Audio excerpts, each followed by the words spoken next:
Pernah kepikiran nggak sih, kenapa belakangan ini kita sering banget dengar obrolan soal kecemasan ekonomi? Harga barang mulai naik pelan-pelan, nilai tukar naik turun nggak karuan, dan jujur aja ada rasa khawatir di mana-mana.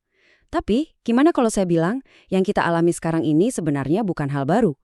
Nah, di penjelasan materi kali ini kita bakal bongkar sebuah analisis mendalam. Kita bakal lihat kalau kecemasan yang kita rasain sekarang itu sebenarnya adalah bagian dari ritme sejarah yang panjang dan sangat bisa diprediksi. Kayak kutipan terkenal dari Mark Twain yang diangkat oleh sumber materi kita, sejarah itu mungkin nggak berulang, tapi seringkali berima. Maksudnya gini, buat ngerti kemana arah ekonomi Indonesia ke depannya, kita nggak bisa cuma mantengin berita hari ini aja. Kita harus nengok ke belakang. Sejarah mungkin kejadiannya nggak persis 100% sama, tapi polanya atau rimanya itu selalu mirip dari masa ke masa. Contoh gampangnya nih, belum lama ini nilai tukar rupiah sempat nyentuh angka 17.650 per dolar AS. Buat kita, ini bukan cuma sekedar deretan angka di layar bursa saham kan? Sumber analisis kita nge-highlight banget, kalau angka ini udah kecapai, dampaknya langsung kerasa ke dompet masyarakat. Kenapa? Karena industri kita, mulai dari farmasi, tekstil, sampai otomotif, itu bergantung banget sama bahan baku impor. Jadi pas dolar menguat kejauhan, biaya produksi meledak. Ujung-ujungnya, ketakutan akan gelombang PHK dan inflasi yang pelan-pelan mencekik daya beli kita.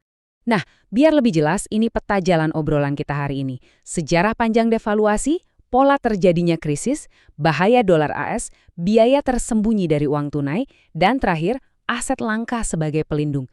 Kita bakal diagnosis dulu akar masalah sistemiknya, baru nanti masuk ke gimana cara kita bertahan. Oke, kita masuk ke bagian pertama. Sejarah panjang devaluasi. Penting banget buat disadari kalau nilai mata uang yang anjlok drastis itu bukan barang baru di Indonesia. Coba kita tarik mundur sebentar. Bahkan sebelum rupiah resmi dipakai, uang pertama kita, ORI, udah dipotong nilainya hampir 30% di tahun 1946. Terus di tahun 1950 ada yang namanya kebijakan gunting Syafruddin. Bayangin aja uang kertas fisik itu beneran digunting jadi 2 dan nilainya langsung tinggal setengah. Gila kan? Terus, hiperinflasi 600% di tahun 65 bikin uang 1.000 dipotong jadi cuma Rp1. Belum lagi tahun 1971, waktu Amerika ngakhirin sistem Bretton Woods, rupiah langsung anjlok dari 378 ke 415 per dolar. Pola devaluasi ini terus-terusan berlanjut sampai puncaknya di krisis Asia tahun 97-98. Masuk ke bagian kedua, pola terjadinya krisis. Kalau krisis ini terus berulang kayak kaset rusak, sebenarnya apa sih pemicunya? Analisis dari sumber kita nemuin resep yang cukup spesifik soal ini. Jadi, krisis itu nggak pernah muncul tiba-tiba tanpa alasan. Pasti ada 5 bahan utama ini yang kecampur. Dolar AS lagi kuat-kuatnya, anggaran negara defisit, utang luar negeri makin bengkak, cadangan devisa kita menipis, dan harga pangan mulai pada naik. Secara historis, kapanpun 5 faktor spesifik ini ngumpul bareng, misalnya utang luar negeri lagi numpuk di saat dolar lagi perkasa, wah, krisis itu ibaratnya tinggal nunggu waktu aja. Lanjut ke bagian ketiga, bahaya dolar AS. Buat ngeliat betapa destruktifnya kelima faktor tadi pas lagi gabung, kita ambil studi kasus yang paling bikin trauma di sejarah modern kita. Krisis keuangan Asia tahun 1998. Ada fakta yang sejujurnya ngeri banget kalau kita perhatiin. Di tahun 1998 itu terjadi ketimpangan yang luar biasa besar.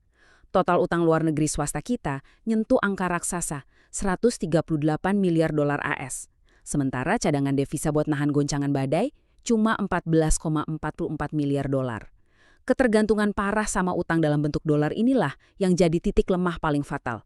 Begitu badai dolar menghantam, perisai kita terlalu kecil buat ngelindungin perusahaan-perusahaan di Indonesia. Dan efeknya bener-bener hancur-hancuran. Nilai rupiah terjun bebas dari kisaran 2.380 langsung terbang sampai 16.800 per dolar AS. Coba bayangin kamu punya perusahaan dengan utang dolar. Dalam hitungan bulan, utang kamu bengkak berkali-kali lipat, padahal pendapatan kamu murni rupiah. Otomatis, bisnis pada tumbang, puluhan ribu karyawan kena PHK massal, dan public trust ke sistem perbankan benar-benar hancur lebur. Saking parahnya, pemerintah sampai harus bikin lembaga penjamin simpanan atau LPS, cuma demi ngebujuk orang biar berani nyimpen uang di bank lagi. Oke, sekarang di bagian keempat. Biaya tersembunyi dari uang tunai. Habis ngebahas sejarah makro yang berat-berat tadi, sekarang kita beralih ke dompet kita sendiri. Sumber materi kita punya pandangan yang lumayan provokatif soal nyimpen uang tunai fiat. Coba dengerin kalkulasi ini. Berdasarkan perjalanannya dari awal yang ada di angka sekitar 3,80 per dolar AS sampai ke belasan ribu seperti sekarang, sumber kita ngitung kalau rupiah itu udah kehilangan sekitar 99,9978% dari nilai aslinya. Ya, hampir 100% nilai daya belinya itu nguap gitu aja kemakan waktu dan kebijakan. Fakta depresiasi gila-gilaan inilah yang bikin sumber analisis kita berani ngeluarin statement nabung itu pangkal miskin. Cukup bikin kaget ya. Dari kecil kita kan diajarin kalau rajin menabung itu pangkal kaya. Tapi sumber ini ngasih argumen netral. Kalau dengan adanya pencetakan uang yang terus-terusan dan inflasi, kayak stimulus global gila-gilaan pas zaman COVID kemarin, nyimpen kekayaan murni dalam bentuk uang tunai itu secara perlahan justru ngejamin hilangnya nilai kekayaan kamu. Uang yang kamu simpan diam-diam terus kehilangan tenaga buat beli barang yang sama di masa depan. Jadi, kita masuk ke bagian terakhir, aset langka sebagai pelindung. Kalau uang tunai terus-terusan melemah, gimana dong cara kita survive? Nah, sumber kita punya usulan buat ngadepin siklus yang berulang ini. Dulu, orang tua atau kakek nenek kita biasanya nyari aman dengan beli properti, beli tanah atau rumah di kawasan elit kayak Menteng atau Pondok Indah buat tameng dari devaluasi. Sayangnya, sumber materi ini ngingetin kalau strategi itu udah bikin masalah baru, ketidaksetaraan struktural. Karena properti dijadiin kendaraan investasi, harganya jadi nggak masuk akal. Efeknya, generasi muda sekarang jadi kesulitan banget buat punya rumah. Dan karena daya beli orang udah nggak sanggup ngejar, harga pasar properti secara umum malah cenderung jalan di tempat sejak tahun 2013. Makanya, di era modern ini, sumber analisis kita nawarin cara lain, yaitu beralih ke aset yang benar-benar langka. Beda sama uang fiat yang bisa diprint terus-terusan sama pemerintah, aset langka ini suplainya nggak bisa dimanipulasi. Ada 2 contoh utama yang diangkat. Pertama, emas. Ini aset yang udah terbukti tahan banting lewatin jatuhnya berbagai kerajaan selama 5.000 tahun. Dan yang kedua, Bitcoin. Sebuah aset digital yang secara matematika udah dipatok mentok cuma ada 21 juta keping di dunia. Nggak peduli apa kata otoritas, suplainya nggak bakal bisa ditambah lagi buat bikin inflasi. Dan sampailah kita di kesimpulan analisis kali ini. Setelah kita ngelihat sejarah panjang devaluasi mata uang kita, pola krisis ekonomi yang terus berima, dan gimana inflasi itu diam-diam ngerampok nilai uang tunai kita, ada satu pertanyaan tajam dari sumber kita buat kamu renungkan.